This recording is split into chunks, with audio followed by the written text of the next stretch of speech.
નમસ્કાર મિત્રો, સ્વાગત છે આપનું મારી YouTube ચેનલ ગોવિંદ દાફડા લો ઓફિસમાં અને હું છું એડવોકેટ ગોવિંદ દાફડા। આજે આપની સમક્ષ ઉપસ્થિત છું લઈને દીવાની કાર્યરીતિ અધિનિયમ 1908 the code of civil procedure 1908 જેને કમ્પાઇલ કરી છે, રિવાઇઝડ કરી છે શ્રી નિલેશ વી ત્રિવેદી અને કિશોર આર ત્રિવેદી દ્વારા। બંને લેખકો જે છે આ બુકમાં જેને પણ પોતાના અભિપ્રાયો ટાંક્યા છે ખૂબ જ ઉત્તમ અને કાયદાના પથદર્શક છે। સિનિયર માટે એક સીમાચિહ્ન રૂપ પ્રેક્ટિશનર છે। તો કિશોર કુમાર આર ત્રિવેદી નું પરિચય આપને આપું તો કિશોર કુમાર ત્રિવેદી જે આ બુકના લેખક છે એ બુકના લેખક કિશોર કુમાર ત્રિવેદી ની પ્રોફાઇલ જોઈએ તો born on 21st day of June 1955 1955 માં જન્મેલા Shri Kishore Kumar R Trivedi after obtaining BCom degree in 1977 from Gujarat University, obtained LLB degree special in 1980 and obtained LLM degree in criminology group in 1983 from Gujarat University। 1983 માં એમને master of લો કર્યું છે ક્રિમિનોલોજી સાથે અને from IM Nanavati law college Ahmedabad and completed diploma in labor practice in 1986 from the same university and college। એક જ કોલેજમાંથી એમને ડિપ્લોમા કર્યું છે લેબર પ્રેક્ટિસમાં। Enrolled as an advocate on the roll on the Bar Council of Gujarat on 30th of June 1980 1980 માં તેઓએ LLB ની સનદ LLB કમ્પ્લીટ કર્યા પછી એમને સનદ લીધી છે અને એઝ અ એડવોકેટ તરીકે પ્રેક્ટિસ કરે છે। Started practice as an advocate and appeared in various courts of law for the criminal cases, civil cases, insurance cases, banking cases as well as revenue cases। તો તમામ પ્રકારના જે એમની કેસોમાં mastery લીધેલી છે અને working as a part time professor since 1983 at Shri SM Shah law college at Mehsana. SM Shah law college ખૂબ જ જાણીતું નામ છે મહેસાણાનું, જ્યાંથી ઘણા બધા વકીલો પોતાની ડિગ્રી લઈ અને આજે વકીલાત કરી રહ્યા છે। તો SM શાહ લો કોલેજના એ પાર્ટ ટાઈમ પ્રોફેસર તરીકે કામ કરી ચૂક્યા છે। Worked as a assistant government pleader and additional public prosecutor at Mehsana District and Sessions Court from 1998 to 2008 1998 થી 2008 સુધી સરકારી વકીલ તરીકે જેમણે સેવાઓ આપી છે। તો અને સાથોસાથ જોઈને working as a panel advocate in various insurance companies and હેન્ડિંગ various legal professional groups. ઘણા બધા ઇન્સ્યોરન્સ કંપનીઓ સાથે એમને પોતાની કારકિર્દીમાં વકીલાત તરીકેની સેવાઓ આપી છે।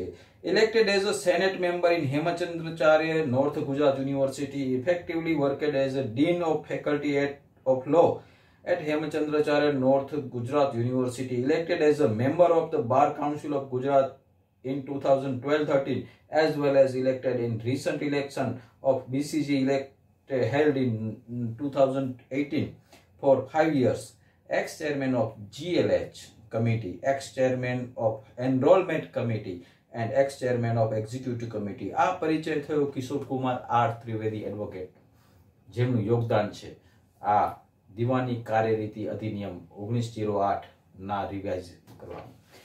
એમની સાથે સહયોગમાં સાથે છે જે રેવન્યુ પ્રેક્ટિશનર છે મારા સારા એવા મિત્ર નિલેશ વિનોદચંદ્ર ત્રિવેદી કે જે ફાઉન્ડર એન્ડ પ્રોપ્રાઇટર છે ત્રિવેદીઝ લો ઓફિસ એન્ડ એસોસિએટ્સ, જેઓ સોલિસિટર છે, એડવોકેટ્સ છે, મીડિયેટર્સ છે અને નોટરી છે, જેઓની ઓફિસ પાલડી અમદાવાદ ખાતે આવેલી છે। નિલેશ વી ત્રિવેદી કામ કરી રહ્યા છે સ્પેશિયલી રેવન્યુ પ્રેક્ટિશનર તરીકે અને ફાઉન્ડર પ્રોપ્રાઇટર છે ત્રિવેદી લો ઓફિસ એન્ડ એસોસિએટ્સના, solicitor, advocates, mediators and notary Ahmedabad and also having associate office in Mumbai and New Delhi. Mumbai અને નવી દિલ્હીમાં પણ પોતાની બ્રાન્ચીસ ઓફિસ ધરાવતા નિલેશ ત્રિવેદી દ્વારા આ બુક તૈયાર કરી અને એને મઠારવામાં આવી છે। ત્યારે એમના વિશે પણ થોડું જાણીએ। એમનો પરિચય એમ કહે છે કે having immense and in-depth knowledge in the field of land property, civil laws and other laws। એમને સિવિલ કાયદાઓનું ઉત્તમ જ્ઞાન છે, બહુ ડીપનું ઊંડાણપૂર્વકનું જ્ઞાન છે। Elected vice president notary association Gujarat and also treasurer in all India notary association. Elected vice president of notary association after having emissions and appointed as a member of co-op member of Bar Council of Gujarat, elected president of title investigators and conveyancing advocates Bar Association। TICAA Ahmedabad, Gujarat 2015 to 2018, certified mediator for resolving issues outside court and has solved many cases. Appeared as a legal expert on various TV channels related to mediation, civil and land laws and rules. Then author of various law books. એમને ઘણી બધી બુકો પણ લખી છે અને columnists for law commentary and opinions in various newspapers. Imparting services as trustee in various NGOs. ઘણા બધા NGO માં તરીકે ટ્રસ્ટીઓ તરીકે પણ સેવા આપે છે. તો આ દીવાની કાર્યરીતિ સંહિતા એટલે એક વકીલ જે સિવિલ પ્રેક્ટિસ કરી રહ્યો છે એના માટે એક ગીતા છે. જેટલું ધર્મમાં હિન્દુ ધર્મમાં ગીતાનું મહત્વ છે એટલું દીવાની પ્રેક્ટિસ કરવા જઈ રહેલા એક અધિવક્તા પાસે CPC નું મહત્વ છે. તો CPC વગર એક વકીલ અધૂરો છે અને જો CPC ને ખૂબ સરળતાથી સમજવું હોય, ખૂબ જ સરળતાથી આપણે CPC મુજબ આગળ વધવું હોય અને CPC નું આપણે જો જ્ઞાન છે તો દીવાની કાર્યરીતિ સંહિતા મુજબ એક સક્સેસફુલ વકીલ બનતા કોઈ ન અટકાવી શકે. તો આજે આપણે એમને જે પોતાની બુકમાં વર્ણન કર્યું છે એની ચર્ચા કરશું ને બુકમાં એમને ખૂબ જ સરસ ભાષામાં અને સરળતાથી સમજી શકાય એવી રીતે દર્શાવ્યું છે કે કેવી રીતે તમારે દાવો ઘડવો. તો આજે આપણે એમની જ ચર્ચા કરશું ને એમને શું લખ્યું છે, એમને શું કહેવું છે અને એમનું માર્ગદર્શન શું છે. તો આપણે એ જોશું કે દાવો ઘડતી વખતે અને તે પહેલા ધ્યાનમાં રાખવાની બાબતો તથા દાવો ઘડવા અંગેનું જરૂરી માર્ગદર્શન. એમને જે માર્ગદર્શન આપ્યું છે એ માર્ગદર્શનને ફોલો કરતા જઈએ તો આપણો દાવો છે એ 100% સક્સેસ રેટ મળે અને એ 100% આગળ વધે એમ છે. તો દાવો દાખલ કરતા પહેલા આપવાની નોટિસ અને તેના તત્વો. તો જ્યારે આપણે સરકાર સામે દાવો દાખલ કરવાનો થાય ત્યારે કાયદાની જોગવાઈ મુજબ દાવો દાખલ કરતા પહેલા સરકારશ્રીને CPC ની કલમ 80 અન્વયની નોટિસ આપવાનું જરૂરી બને છે. પરંતુ જ્યારે દાવામાં જણાવેલી વિગતોના આધારે સત્વરે યાની કે અર્જન્ટ હુકમ લેવાની સ્થિતિ ઉપસ્થિત થાય ત્યારે ઉદાહરણ રૂપે દાવામાં મનાઈ હુકમ મેળવવાનો હોય ત્યારે તમે સરકારશ્રીને નોટિસ આપ્યા વગર પણ આપનો દાવો દાખલ કરી શકો છો. જ્યારે દાવો સરકારશ્રીને પક્ષકાર તરીકે દાખલ કર્યા સિવાયનો હોય ત્યારે એવું જરૂરી નથી કે તમારે સામાવાળા પક્ષકારને નોટિસની બજાવણી કરવી પડે. જ્યારે દાવો ઉતાવળે અર્જન્ટ દાખલ કરવાનો ના હોય અને તેમાં મનાઈ હુકમની દાદ માંગવામાં આવેલ હોય ત્યારે પણ તમારે સામાવાળા પક્ષકારને નોટિસ આપવાની જરૂર નથી. કાયદેસર નોટિસ આપવાનો ઉદ્દેશ્ય એવો છે કે સામાવાળા પક્ષકાર આપનો દાવો અને તેમાં લખેલી સંપૂર્ણ દાદ કે અમુક ભાગની દાદનો સ્વીકાર કરી લે અને જો સામાવાળા પક્ષકાર તમારી દાવો કે સ્વીકારવાની ના પાડે ત્યારે સામાવાળા આપના દાવા સામે શું બચાવ લેવા માંગે છે તેનો આશય આપને માલુમ પડી શકે છે. કાયદેસર નોટિસમાં કોઝ ઓફ એક્શન એટલે કે દાવાના કારણો માટેની હકીકત, વાદીનું નામ તથા વિગત અને વાદીના રહેઠાણનું સરનામું તથા દાવામાં માંગવાની હોય તેવી દાદનું વિવરણ હોવું જોઈએ. તો જ્યારે આપણે દાદ માંગતા હોય ત્યારે એ વિવરણ અચૂકપણે આવવું જોઈએ કે જે આપણે દાદ માંગતા હોય, જે આપણને જરૂરી હોય, જે આપણે કોર્ટ પાસે લેવા ગયા હોય. દાવા અરજીમાં દાવો દાખલ કરતી વખતે એવું દર્શાવેલું હોવું જોઈએ કે સદર નોટિસ સંબંધિત વ્યક્તિ અથવા ઓથોરિટી અથવા જાહેર અધિકારીના કાર્યાલય બચી ગયેલી છે. 135D જેમ બજવણી થયા વગરની હોય તો કોઈ પણ નોંધ પ્રમાણિત ન થાય. એ રીતે જ્યારે પણ આપણે કોઈને નોટિસ આપી છે એવું જાહેર કરતા હોય તો એની એકનોલેજમેન્ટ, રજિસ્ટર્ડ એરીની પાવતી કે સ્વીકૃતિ પાવતી કે મળ્યાની પહોંચ આપણે રજૂ કરવાની જવાબદારી બને છે. સરકારશ્રી સામે દાવો દાખલ કરતા પહેલા આપવાની થતી કાયદેસરની નોટિસ અને તેના આવશ્યક તત્વો આ ખૂબ જ જરૂરી છે. જ્યારે કોઈ પણ દાવો આપણે શ્રી સરકાર સામે લાવતા હોય, સરકારની વિરુદ્ધમાં દાવો દાખલ લાવવો હોય તો આપણે અચૂકપણે CPC 80 નોટિસની બજવણી કરવી જોઈએ ને ત્યારબાદ જ દાવો લાવવો જોઈએ. કેમ લાવી શકાય? તો સરકારશ્રી સામે દાવો દાખલ કરતા પહેલા અથવા તો સરકારી અધિકારી સામે કોઈ દાવા દાખલ કરવાનો થાય ત્યારે તેવા અધિકારીએ પોતાની અધિકૃત સરકારી કક્ષા દરમિયાન કોઈ ગેરવર્તન કરેલો હોય તો તેની સામે દાવો દાખલ કરવાનો થાય ત્યારે 2 મહિનાનો સમય માટે નોટિસ આપવાનું જરૂરી છે અને તેવી નોટિસ છે નીચે પ્રમાણે આપવાની. તો કેમ નોટિસ આપવી CPC મુજબ એની ચર્ચા આપણે કરીએ. તો એ ચર્ચા કરીએ સૌથી પહેલું છે કે કેન્દ્ર સરકારના સેક્રેટરી ચીટનીસને નોટિસ આપવી પડે જો કેન્દ્ર સરકારની વિરુદ્ધમાં દાવો લાવવો હોય અને જો રાજ્ય સરકાર હોય જ્યારે રેલવે સામે દાવો દાખલ કરવાનો હોય ત્યારે રેલવેના જનરલ મેનેજરને નોટિસ આપવી પડે. અને 3 જ્યારે રાજ્ય સરકારશ્રી સામે દાવો દાખલ કરવાનો હોય ત્યારે રાજ્ય સરકારશ્રીના સેક્રેટરી અથવા તો જિલ્લા કલેક્ટરને નોટિસ આપવી પડે. અને 4 એમ કે છે કે જમ્મુ અને કાશ્મીરના સરકારશ્રી સામે દાવો દાખલ કરવાનો હોય ત્યારે સરકારના ચીફ સેક્રેટરીને અથવા બીજા કોઈ અધિકારીને નોટિસ આપવી પડે. મજકૂરની નોટિસના દાવાની વિગતો, દાવાનું કારણ, જે વ્યક્તિ દાવો દાખલ કરવા માંગતી હોય તેનું નામ તથા સરનામું, તેની વ્યક્તિગત માહિતી અને તે વ્યક્તિને દાવામાં શું દાદ માંગે છે તે વિગતો લખવાનું જરૂરી છે. વધુમાં દાવામાં એ વિગત સ્પષ્ટ રીતે લખવાની રહેશે કે ઉપરોક્ત પ્રમાણેની નોટિસ સરકારશ્રીના સૂચિત કાર્યાલયમાં બજાવવામાં આવેલ છે. સરકારશ્રી અથવા કોઈ સરકારી અધિકારીની સામે અર્જન્ટ દાવામાં આવી કાયદેસરની નોટિસ આપવી કે બજાવવી ફરજિયાત નથી. જ્યારે કોઈ તત્કાલ યાની કે અર્જન્ટ દાવો હોય અથવા સરકાર કે કોઈ સરકારી અધિકારી તેની સત્તાની રૂએ કરવામાં આવેલ કોઈ કૃત્ય સામે તત્કાલીન દાદ મેળવવા માટે દાવો કરવામાં આવે ત્યારે કોર્ટની પરવાનગીથી આવી કાયદેસરની નોટિસ આપ્યા સિવાય પણ દાવો કરી શકાય છે. પરંતુ દાવામાં માંગવામાં આવેલ દાદના સંબંધમાં સરકારશ્રી અથવા જાહેર અધિકારી કારણ દર્શાવવા માટે વાજબી તક આપ્યા સિવાય કોર્ટમાં દાવો જણાવેલ કોઈ દાદ અપાવશે નહીં. ધેટ મીન્સ કે તમે જો સરકારની વિરુદ્ધ દાવો દાખલ કરો છો તો સરકાર પાસેથી જે તમારે દાદ મેળવવી છે એ દાદ મેળવવા માટે તમારે એમને જે 60 દિવસનો સમય આપવાનો છે એ જો નથી આપતા તો આવી દાદ પણ તમને મળતી નથી. એટલે બહુ ધ્યાન રાખવું જોઈએ આ બાબતમાં. તો દાવો એટલે શું? દાવો એક પ્રકારની અરજી સ્વરૂપનો હોય છે જે 2 નકલમાં દાવા અરજી સાથે રજૂ કરેથી ઉપસ્થિત કરી શકાય છે. કોઈ પણ અરજી કે ફરિયાદની જેમ જ દાવા અરજીમાં પક્ષકારો વચ્ચેની તકરારનો અંતિમ નિર્ણય કરવા માટે તમામ જરૂરી વિગતો સમાવિષ્ટ હોય છે. દાવા અરજીનું લખાણ કરતા પહેલા દલીલો રજૂ કરવા માટે નીચે જણાવેલ મૌલિક સિદ્ધાંતોનો ખ્યાલ રાખવો જોઈએ. દરેક પ્રકારની દલીલમાં દાવાનું નિવેદન સંક્ષિપ્ત પ્રકારનું અને દાવાની સાચી અને ચોક્કસ વિગતો સાથેનું હોવું જોઈએ. દાવાની વિગતોમાં પુરાવાની જરૂર હોતી નથી. દાવા અરજીમાં શું શું જોઈએ તે અંગેની વિસ્તૃત માહિતી હુકમ 8 નિયમ 1 થી 8 માં સિવિલ પ્રોસિજર કોડમાં આવેલી છે. જે આપણે અભ્યાસ કરી રહ્યા છીએ અત્યારે જે બાબતની ચર્ચા કરી છે સિવિલ પ્રોસિજર કોડ એનો જે ઓર્ડર 8 રૂલ 1 થી 8 જે છે એ બાબત દાવાને લગતા છે. તો દાવા અરજીમાં જોઈતી જરૂરી વિગતોમાં એવું છે કે દાવા અરજી સાથે નીચે મુજબની વિગતો અને દસ્તાવેજો હોવાનું જરૂરી છે. એક, જે ન્યાયાલયમાં દાવો લાવવામાં આવ્યો હોય તેનું નામ, વાદીનું નામ, વાદીનું વર્ણન તેમજ વાદીના રહેણાંકની વિગત, પ્રતિવાદીનું નામ, પ્રતિવાદીનું વર્ણન, પ્રતિવાદીઓના સરનામાની વિગત. આવી વિગત ચોક્કસ રીતે આપવી કે જેથી કરીને તે સરનામું ઓળખી શકાય કે મળી આવે. જ્યારે કોર્ટ નોટિસ ઇસ્યુ કરે છે, સમન્સ ઇસ્યુ કરે છે, જો તમે અધૂરું સરનામું આપો છો સામાવાળાને મળતું નથી. એટલે સામાવાળાને નોટિસ મળી રહે એના માટે પૂરતા સરનામાઓ આપણે દર્શાવવાના થાય છે. જ્યારે દાવાના વાદી કે પ્રતિવાદી સગીર વયના હોય અથવા તો અસ્થિર મગજના હોય ત્યારે તેના અનુસંધાને જરૂરી માહિતી હોવાનું આવશ્યક છે.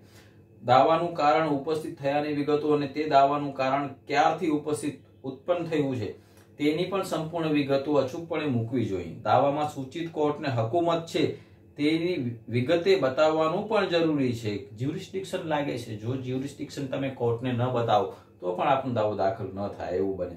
દાવામાં વાદી દ્વારા કઈ દાદ માંગવામાં આવેલી છે તે પણ જણાવવું પડે ને જ્યારે દાવાના વાદીને દાવાની અમુક વિગતો જતી કરવા માટેની પરવાનગી આપવામાં આવેલ હોય ત્યારે જતી કરેલ રકમની વિગત લખવાની રહેશે. જ્યુરિસ્ડિક્શન બાબતેની હકુમત અને કોર્ટ ફીના હેતુઓ માટે દાવામાં જણાવેલ વિષય વસ્તુ અંગેની કિંમત જેના આધારે દાવો દાખલ કરી શકાય. જે વ્યક્તિ દાવો દાખલ કરે તેને વાદી કહેવામાં આવે છે ને જે વ્યક્તિની વિરુદ્ધમાં દાવો દાખલ કરવામાં આવે છે તેને પ્રતિવાદી કહેવામાં આવે છે. દરેક દીવાની દાવાને નીચેની સક્ષમ અદાલતમાં દાખલ કરવાનું રહે છે કે જે ન્યાયાલયને તે દાવો ચલાવવાની હકુમત હોય. કલમ 15 સિવિલ પ્રોસિજર કોડમાં આ બાબતે જોગવાઈ કરવામાં આવી છે. CPC ના હુકમ 4 ના નિયમ 1 પ્રમાણે દરેક દાવો સૂચિત હકુમત વાળી કોર્ટમાં દાવો દાખલ કરનારે તેને બીજી અરજી સાથે એટલે કે 2 નકલમાં દાવા અરજી આપીને દાવો દાખલ કરવાનો રહે છે કે જે નીચેની અદાલતમાં અથવા આ અર્થે નિમણૂક કરાયેલ કોઈ અધિકારીની સમક્ષ કરવાનો રહેશે. દાવાના પક્ષકારો કોને દાવામાં વાદી કે પ્રતિવાદી તરીકે દાખલ કરી શકાય તે માટેની વિગત સિવિલ પ્રોસિજર કોડ ના હુકમ 1 ના નિયમ 1 અને 3 માં જણાવવામાં આવેલ છે.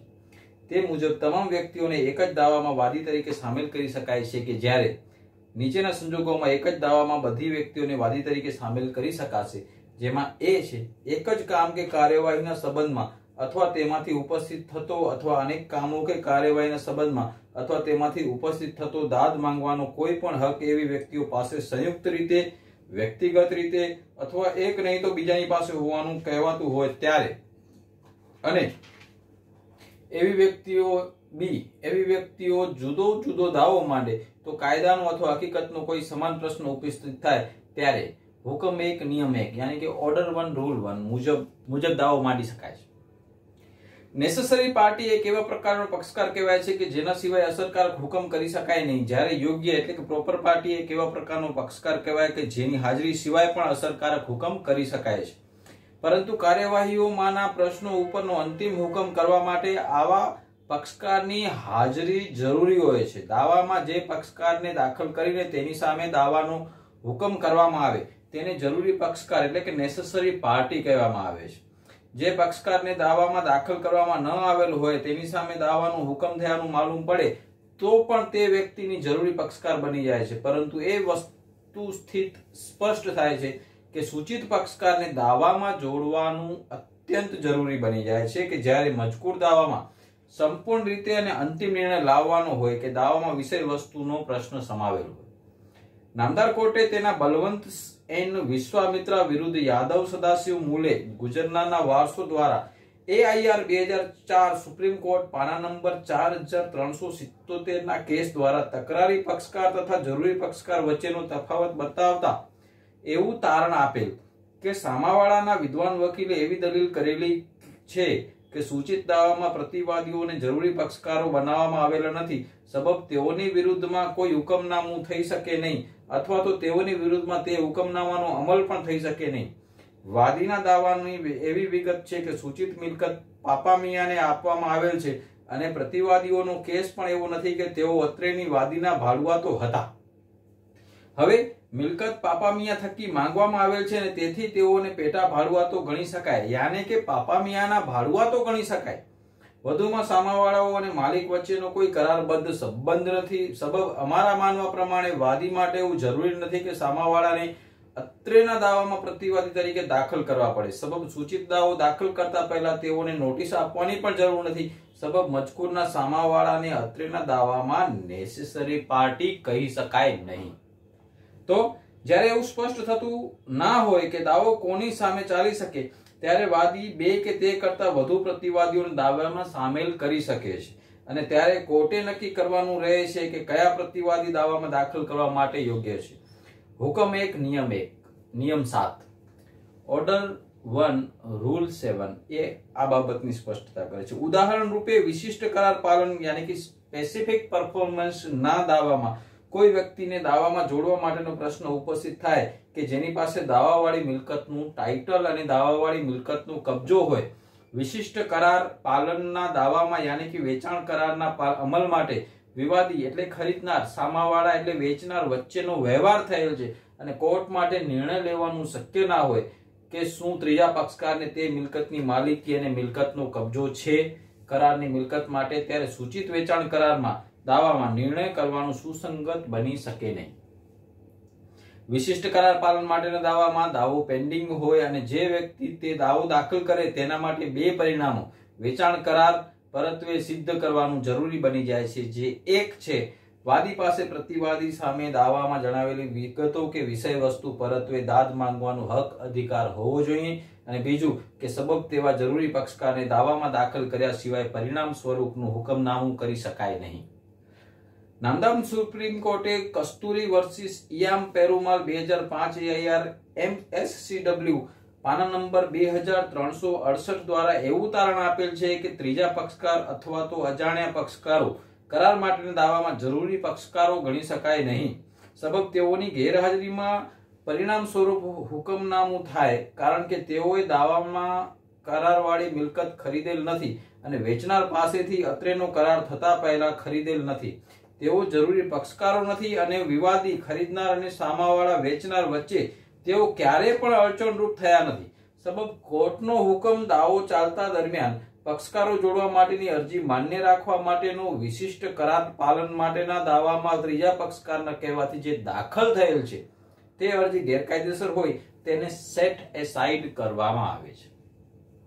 અત્રે ભાડું ભરતા નહીં હોવાને કારણે દાવાવાળી જગ્યા ખાલી કરાવવા માટેનો દાવો દાખલ કરવામાં આવેલ છે અને દાવાવાળી જગ્યા પોતાના વ્યક્તિગત વપરાશ માટે જોઈએ છે, પરંતુ અત્રેના દાવામાં સહમાલિકોને દાખલ કરેલ ન હોવાથી દાવાવાળી મિલકતના સહમાલિકો સૂચિત દાવો ચાલવા પાત્ર નથી, કારણ કે તેને સહમાલિક પણ તે મિલકતનો માલિક છે અને બીજા સહમાલિકની જેમ જ માલિક છે. એટલે જેને કહીએ પક્ષકારોની ખામી આપણા દાવામાં ન રહે એ અચૂકપણે જોવાનું પણ આપણી ફરજમાં આવે છે. દાવામાંના વાદી તથા પ્રતિવાદીઓના પ્રતિનિધિ તરીકેની સત્તાઓ. જ્યારે કોઈ દાવામાં વિષય વસ્તુ પ્રકરણે અનેક વ્યક્તિઓ હિત ધરાવતી હોય ત્યારે તે તમામ વ્યક્તિઓમાંથી અમુક વ્યક્તિઓ કે જે એક જ વ્યક્તિ બીજી તમામ પક્ષકારોની અવેજીમાં દાવાની દાદ માંગી શકે છે અને તે પ્રતિનિધિત્વ કરવા માટે નામદાર કોર્ટ પાસેથી પરવાનગી લેવાની જરૂર છે. તેવી જ રીતે જ્યારે કેટલીક વ્યક્તિઓને સૂચિત દાવાવાળી મિલકતમાં હિત હોય ત્યારે ન્યાયાલય કોઈ પણ એક વ્યક્તિને બધાની અવેજીમાં દાવો લડવા માટેની પરવાનગી આપી શકે છે. એ રીતે કે તે વ્યક્તિ બીજાના હિત માટે દાવો લડી શકે છે. કોર્ટ પોતાની ખાસ સત્તાને આધારે આ પ્રમાણેનો હુકમ કરી શકે છે. હુકમ 1 નિયમ 8 હેઠળ દાખલ કરેલ દાવામાં સંપૂર્ણ હક દાવો રજૂ કરી. મેં અગાઉ પણ એક વિડીયો અપલોડ કર્યો હતો, જે વિડીયો હતો કે વાદીએ ક્લીન હેન્ડ્સથી આવું છું. જ્યારે દાવો દાખલ કરવાનું કારણ દર્શાવવામાં આવે ત્યારે તે દાવામાં દાવાનો વિષય વસ્તુ સંપૂર્ણ રીતે રજૂ કરેલ હોવું જોઈએ. કાયદામાં એવું પ્રસ્થાપિત કરેલ છે કે જ્યારે તમે જાણી જોઈને કોઈ દાદ જતી કરો અને દાદમાં અમુક દાદ જતી કરેલ હોય તો ત્યારબાદ તેવી જતી કરેલી દાદ માટે તમે નવો દાવો દાખલ કરી શકો નહીં.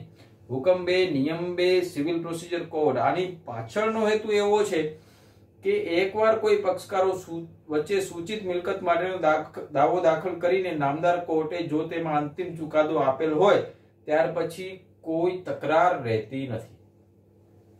એક જ દાવામાં અનેક દાવાના કારણો જણાવવા માટેની કાયદામાં જોગવાઈ કરવામાં આવેલ છે. સબબ તે બાબતે સ્પષ્ટ છે કે તે દાવાનું કારણ સરખી વિગતે ઉપસ્થિત થયેલો હોવું જોઈએ, તેમજ તે દાવો સરખા વ્યવહાર માટે તેમજ સરખા ખોટાપણા માટે હોવો જોઈએ. બીજી રીતે સૂચિત દાવામાં કાયદાની જોગવાઈ હેઠળ તમામ વિગતો અને સંજોગો હોવા જોઈએ. આવું હુકમ 2 નિયમ 3 અને 6 કહે છે. જ્યારે કોઈ પ્રતિવાદી કોઈ દાવામાં કારણ માટે મિસજોઇન્ડર માટેનો પક્ષકાર ન જોડ્યાનો બાદ વાંધો હોય ત્યારે તેણે તેવો દાવો સત્વરે ઉપાડવાનો હોય છે. અન્યથા ન્યાયાલય એવું માની શકે કે સૂચિત પક્ષકારે પોતાને તેવો વાંધો જતો કરેલ છે. એટલે જ્યારે એમ લાગે કે આપણે પાર્ટીઝનો બાદ છે ત્યારે અચૂકપણે વાંધો રજૂ કરવો જોઈએ પ્રતિવાદીએ. કાયદો એવું પણ પ્રસ્થાપિત કરે છે કે જ્યારે કોઈ પક્ષકારે દાવામાં ન્યાયાલય સમક્ષ હાજર રહેવાનું હોય ત્યારે તે પક્ષકારે જાતે કોર્ટ સમક્ષ હાજર રહેવાનું હોય છે અથવા તેના પ્રતિનિધિ કે વકીલ દ્વારા હાજર રહેવાનું હોય છે. તેમ છતાં પણ જ્યારે ન્યાયાલયને તે વ્યક્તિને જાતે હાજર કરાવવાનું યોગ્ય લાગે ત્યારે તેવી વ્યક્તિએ જાતે કોર્ટમાં હાજર થવું પડે છે. તેવી જ રીતે જ્યારે કોઈ અરજી કરવાની હોય તો તેવી અરજી પણ પક્ષકારે જાતે દાખલ કરવાની હોય છે, અથવા તો તેવી અરજી તેના પ્રતિનિધિ કે વકીલ દાખલ કરી શકે છે. પરંતુ કાયદાને કે કોર્ટને લાગે કે તેવી અરજી તે પક્ષકારે જ દાખલ કરવાની છે ત્યારે તેવી અરજી તે જ પક્ષકારે દાખલ કરવાની રહેશે. આ અર્થે સીપીસી ના હુકમ 3 ના નિયમ 1 અને 2 ની જોગવાઈઓ છે જે નીચે મુજબ છે. કોઈ પણ ન્યાયાલયમાં દાવામાં કોઈ પણ પક્ષકારને તે ન્યાયાલયમાં હાજર થવાની, અરજી કરવાનું અથવા કામ કરવાનું કાયદાથી જરૂરી હોય અથવા અધિકાર મળ્યો હોય ત્યારે તે હાજર થવાનું, અરજી કરવાનું અને કામ કરવાનું તે સમયે અમલમાં હોય તેવા કોઈ પણ કાયદાથી બીજી રીતે સ્પષ્ટ જોગવાઈ કરી ન હોય તો સરકાર પોતે જાતે અથવા પોતાના માન્ય એજન્ટ મારફત અથવા પોતાની વતી યથાપ્રસંગ હાજર થતા, અરજી કરતા અથવા કામ કરતા કોઈ પણ પ્લીડર મારફતે કરી શકશે. પરંતુ પક્ષકારને જાતે હાજર થવાને ન્યાયાલય ફરમાવે તો પક્ષકારે જાતે હાજર થવું પડશે. પક્ષકારોના જે માન્ય એજન્ટો એ રીતે હાજર થઈ શકે, અરજી કરી શકે અને કામ કરી શકે તે નીચે પ્રમાણે છે. પ્લીડર શું કરી શકે, તમારા પ્રતિનિધિ શું કરી શકે એ પક્ષકારોએ પોતાના વતી હાજર થવાનો, અરજી કરવાનો અને કામ કરવાનો અધિકાર જેમાં આપ્યો હોય તેવા મુખત્યારનામા જેમની પાસે હોય તે વ્યક્તિઓ હાજર થઈ શકે. દાવો છે ઘણા બધા પક્ષકારો જ્યારે હોય ત્યારે બધા વતી કોઈ પણ એક પક્ષકાર પાવર ઓફ એટર્ની દ્વારા રજૂ કરી શકે, લાવી શકે. બી, ન્યાયાલયની હુકુમતમાં જે સ્થાનિક હદમાં હાજર થવાનું, અરજી કરવાનું કે કામ કરવાનું હોય તે હદમાં રહેતા ન હોય તેવા પક્ષકારો માટે અને તેમને નામે વેપાર અથવા ધંધો ચલાવનારી વ્યક્તિઓ કે તે વેપાર અથવા ધંધાને લગતી બાબતમાં જ અને તે જ પણ એ પ્રમાણે હાજર થવાનું, અરજી કરવાનું, કામ કરવાનો અધિકાર સ્પષ્ટ રીતે બીજા કોઈ એજન્ટને આપ્યો ન હોય ત્યારે સુપ્રીમ કોર્ટે Janki Vasudev Bhojwani versus IndusInd bank limited 2004 AIR SCW પાના નંબર 7064 ના પ્રકરણે હુકમ 3 નિયમ 1 અને 2 ના અનુસંધાને તારણ કાઢતી વખતે વરિષ્ઠ ન્યાયાલયે એવું જણાવેલ છે કે જે વ્યક્તિની તરફેણમાં પાવર ઓફ એટર્ની કરવામાં આવેલ હોય તે વ્યક્તિને પાવર ઓફ એટર્ની આપનારની અવેજીમાં કામકાજ કરવાની સત્તા મળી જાય છે. એટલે પાવર ઓફ એટર્નીના આધારે દાવો દાખલ થઈ શકે. ડેબ્ટ રિકવરી ટ્રિબ્યુનલના વિવાદીના પતિને તમામ કાર્યવાહીમાં હાજર રહેવા માટેની સત્તા આપવામાં આવેલ છે. પતિએ સૂચિત મિલકતને જપ્ત કરવાના હુકમ સામે વાંધો ઉપાડેલ છે. નામદાર સુપ્રીમ કોર્ટે તે પ્રકરણે પરત મોકલીને તારણ કાઢેલ છે કે વિવાદીનો સૂચિત મિલકતમાં ભાગ છે તેવું પુરવાર કરવાની જવાબદારી વિવાદીની છે. સબબ વિવાદીએ સાક્ષી બોક્સમાં હાજર થવું જોઈએ અને એ રીતે પોતાની જવાબદારી અદા કરવી જોઈએ. હવે પ્રશ્ન એ છે કે શું વિવાદી પાસે કોઈ સ્વતંત્ર આવકનું સાધન છે અને તેણે તેવી મિલકત ખરીદવા માટે પોતાની આવકમાંથી પૈસા આપેલા છે કે કેમ? અને આનો જવાબ તો માત્ર વિવાદી જ આપી શકે તેમ છે અને અત્રેના પ્રકરણે તેમાં કુલ મુખ્તિયાર કંઈ જ જણાવી શકે તેમ નથી, કારણ કે સૂચિત કુલ મુખ્તિયારને અત્રેના વિષય વસ્તુ માટે કોઈ જ જાત માહિતી નથી. સબબ વિવાદી તરફે તેઓ પોતાની માહિતી આધારે જુબાની આપી શકે જ નહીં અને તેની ઉલટ તપાસ પણ તે વિષય ઉપર થઈ શકે નહીં કે જ્યારે આ બાબતનું જ્ઞાન માત્ર મુખ્ય પક્ષકારને જ હોય. વરિષ્ઠ ન્યાયાલયે તારણ કાઢેલ કે સદ્રહુ કુલ મુખ્તિયાર નામું ધારણ કરનારને સાક્ષી બોક્સમાં જુબાની આપવા માટે પરવાનગી જે ડેબ્ટ ટ્રિબ્યુનલે આપેલ છે અને તે વિવાદીની અરજીમાં જુબાની આપવા જણાવેલ છે તે ભૂલ ભરેલી કાર્યવાહી છે કે જે કામગીરી એને કરી જ નથી. એ બાબતની ઉલટ તપાસમાં શું જવાબ આપશે? એ રીતે તારણ છે કે વિવાદીનું એવું પુરવાર કરવામાં નિષ્ફળ ગયા છે કે તેઓને પોતાની કોઈ સ્વતંત્ર મિલકત છે અને તેઓએ સૂચિત મિલકત ખરીદવા માટે પોતાની સ્વતંત્ર મિલકતમાંથી કોઈ રકમ આપ્યાનું પુરવાર કરી શક્યા નથી. વરિષ્ઠ ન્યાયાલયે એવું પણ તારણ કાઢેલ છે કે જ્યારે પાવર ઓફ એટર્નીએ કોઈ કૃત્ય કરેલ હોય અને તે કૃત્ય પાવર ઓફ એટર્નીની અવેજીમાં કે તેના આધારે કરવામાં આવેલ હોય ત્યારે જ તેઓ ન્યાયાલયમાં અત્રેની જુબાની આપી શકે, પરંતુ મુખ્ય પક્ષકારે જે કામ કરેલ હોય તેના માટે જુબાની આપી શકે નહીં. એવી જ રીતે તેઓ મુખ્ય પક્ષકારની અવેજીમાં જુબાની આપી શકે નહીં કે જ્યારે મુખ્ય પાત્ર મુખ્ય પક્ષકારને સૂચિત વિષય વસ્તુ માટેનું જ્ઞાન માહિતી હોય. સબબ અત્રેના પ્રકરણે માત્ર મુખ્ય પક્ષકારની જ ઉલટ તપાસ કરી શકાય છે. સબબ મુખ્ય પક્ષકારને તપાસવા માટેની કાળજી રાખવી પડે જેથી કરીને તે પોતાના કરેલ કાર્ય માટે માહિતી આપી શકે, કારણ કે માત્ર મુખ્ય પક્ષકારને જ તે કાર્ય કરવા માટેની જાત માહિતી હોય છે અને ઉલટ તપાસમાં માત્ર તેઓ જ જુબાની આપી શકે. ક્યાં અને કેવી રીતે દાવો દાખલ કરવો એના વિશેની સમજ આપણે આગળ જોઈએ તો દાવો દાખલ કરવા માટે તેને સૂચિત કોર્ટ સમક્ષ કે કોર્ટના અધિકારી સમક્ષ દાવા અરજી રજૂ કરવાની છે. તેને પોસ્ટથી મોકલી શકાય નહીં. ઘણા રાજ્યોમાં કોર્ટોમાં દાવો દાખલ કરવા માટેના રૂમો કે ટેબલો મૂકવામાં આવેલા હોય છે. જ્યારે દાવો નામદાર કોર્ટ સમક્ષ દાખલ કરવાનો થાય ત્યારે તે દાવો રજિસ્ટ્રી પાસે દાખલ કરવાનો હોય છે. ગુજરાત રાજ્યમાં દીવાની કોર્ટોના પ્રકાર ગુજરાત સિવિલ કોર્ટ અધિનિયમ 2005 ની કલમ 3 પ્રમાણે જે તે સમયે અમલમાં હોય તેવા અન્ય કોઈ કાયદાની હેઠળ સ્થાપના કરવામાં આવે. તે ઉપરાંત ગુજરાત રાજ્યમાં નીચેની પ્રકારના દીવાની કોર્ટો રહેશે. એક જિલ્લા જજની કોર્ટ, કોર્ટ ઓફ ડિસ્ટ્રિક્ટ જજ તરીકે જેને ઓળખીએ છીએ. બીજી છે સિનિયર દીવાની જજની court, court of senior civil જજ, અને ત્રીજી છે દીવાની જજની કોર્ટ, કોર્ટ ઓફ સિવિલ જજ. એટલે 3 લેયરમાં 3 સ્ટેજમાં કોર્ટો છે, જેમાં સિવિલ જજ, સિનિયર સિવિલ જજ અને ડિસ્ટ્રિક્ટ જજ ની 3 કોર્ટો રહેલી છે. ગુજરાત સરકાર હાઈકોર્ટ સાથે વિચાર વિનિમય કરીને રાજ્યના દરેક જિલ્લા માટે જિલ્લા જજની કોર્ટની સ્થાપના કરશે. ગુજરાત સિવિલ કોર્ટ એક્ટ કલમ 4(1) મુજબ આવા જિલ્લા જજ તરીકે કહેવાતા જજ દરેક જિલ્લાની કોર્ટોનું અધ્યક્ષપદ ધરાવશે. જિલ્લા જજની કોર્ટ સમક્ષ અનિર્ણિત કામકાજ માટે જરૂરી જણાય ત્યારે રાજ્ય સરકાર હાઈકોર્ટ સાથે વિચાર વિનિમય કરીને જરૂરી જણાય તેટલી મુદત માટે વધારાના જિલ્લા જજની કોર્ટની નિમણૂક કરી શકશે અને આ રીતે ગુજરાત સિવિલ કોર્ટ અધિનિયમ 2005 ની કલમ 5 અન્વયે રાજ્ય સરકાર હાઈકોર્ટ સાથે વિચાર વિનિમય કરીને જાહેરનામા દ્વારા દરેક જિલ્લામાં સિનિયર દીવાની જજની કોર્ટની સ્થાપના કરી શકશે અને કોર્ટ સમક્ષ અનિર્ણિત કામકાજને ધ્યાનમાં રાખતા જરૂર જણાય તેટલા સમય માટે જરૂરી હોય તેટલા વધારાના સિનિયર દીવાની જજની કોર્ટોની નિમણૂક કરી શકશે અને માટે જરૂરી હોય એટલા વધારાના સિનિયર અને તેમજ સદર અધિનિયમની કલમ 6 હેઠળ દીવાની જજની કોર્ટોની સ્થાપના કરવામાં આવશે અને જરૂર જણાય એટલી મુદત માટે જરૂરી હોય તેટલી વધારાની દીવાની કોર્ટોની સ્થાપના કરી શકાશે. હવે આપણે આગળ જોશું કે હકુમત જ્યુરિસ્ડિક્શન શું છે.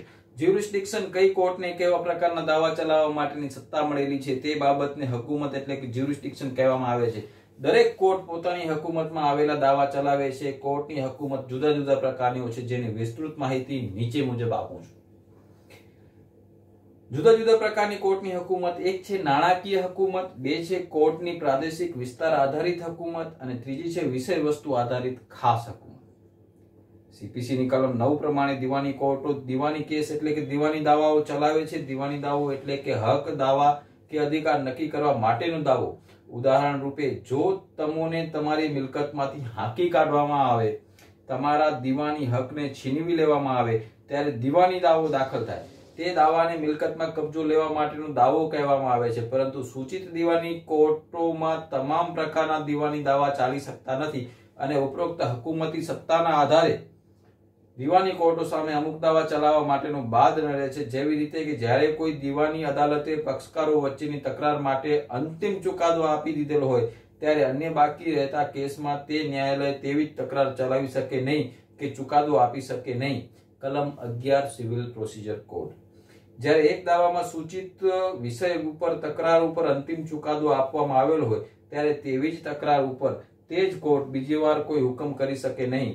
દીવાની કોર્ટમાં રાજકારણી પ્રશ્નોના દાવા ચાલી શકે નહીં.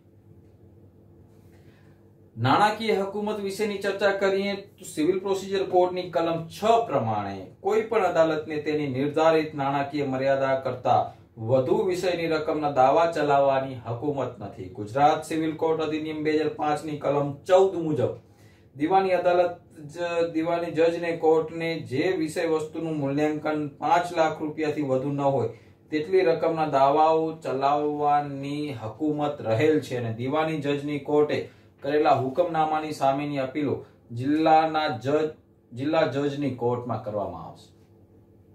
વધુમાં ગુજરાત સિવિલ કોર્ટ અધિનિયમ કલમ 15 મુજબ જિલ્લા જજની કોર્ટે કરેલા હુકમનામાની સામેની અપીલો હાઈકોર્ટમાં કરી શકાશે અને સિનિયર દીવાની જજની કોર્ટે કરેલા હુકમનામાની વિરુદ્ધના અપીલ દાવામાં વિષય વસ્તુની રકમ 10 લાખ રૂપિયાથી ઓછી રકમની હોય ત્યાં સુધી જિલ્લા જજની કોર્ટમાં કરી શકાશે અને જો દાવાના વિષય વસ્તુની રકમ 10 લાખ રૂપિયા કરતા વધુ હોય તો તેવા કિસ્સામાં આવી અપીલ હાઈકોર્ટ સમક્ષ કરવામાં આવશે. ગોવિંદ દાફડા લો ઓફિસ હંમેશા આપની માટે એવું કામ કરતું રહ્યું છે કે જેનાથી આપને ફાયદામાં હોય અને એટલા જ માટે હું દર સોમવારે કરું છું કાયદાની વાત, ફાયદાની વાત. આ સોમવારે પણ કરશું આપણે કાયદાની વાત, ફાયદાની વાત. તો ટ્યુન ઇન, જોડાયેલા રહેજો. ફરી મળશું, ત્યાં સુધી રજા આપજો. જો હજુ સુધી મારું ચેનલ સબસ્ક્રાઇબ ન કર્યું હોય તો સબસ્ક્રાઇબ કરજો. નોટિફિકેશન ઓલ નું બટન ઓન રાખજો જેથી કરીને મારો અપલોડ થતો વિડીયો સૌથી પ્રથમ આપને મળે.